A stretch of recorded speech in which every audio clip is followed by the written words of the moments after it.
Now we're going to move on to probably what I believe is the most important part of this entire presentation.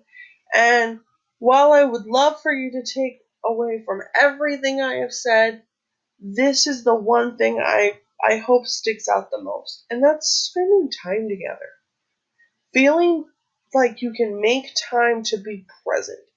Because, well, being with our children, whether it's them playing on the floor and us being working on the phone, cooking, what have you, or even in the classroom, being there and standing back and observing, you're not really there.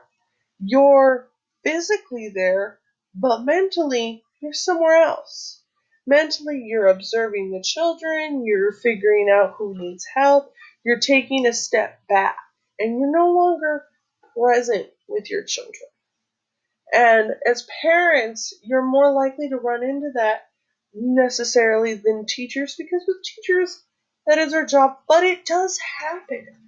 And it's going to happen in your classroom where you notice that you walk away from an experience with a child and you feel like you have nothing to take away from it because you were not mentally there with them. You were physically there, you saw them, they saw you, but emotionally and mentally, you're miles away. You're off doing whatever it is that maybe your mind's stuck on.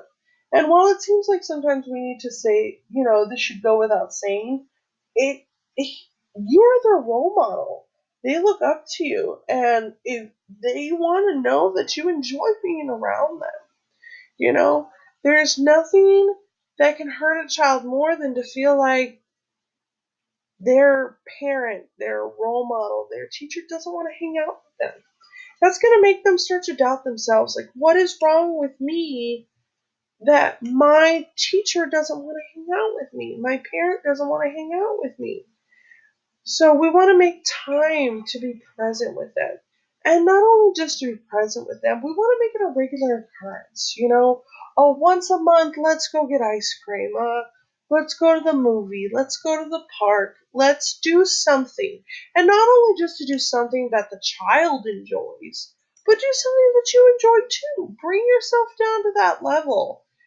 Find your inner child that wants to go play at the park, who wants to go see a movie, who wants to do something that not only they're enjoying, but you're enjoying too. Because children don't necessarily want to do adult things, and adults don't always necessarily want to do child things, but there has to be a compromise.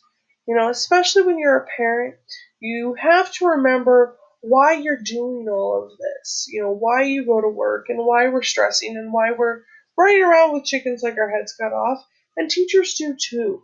With lesson plans and day-to-days and things that just build up, we forget why we're doing this and why it's so important. And it's important for them. And while we can remember that and we can recognize it, reinforcing it will do a lot for you just as much as it will do for them. So we need to remember that not only do we need to make sure that all of the logistical things are worked out, but also the spiritual and connection things are worked out as well. So those are some of the tips and tricks that we want to give them as they're going through life.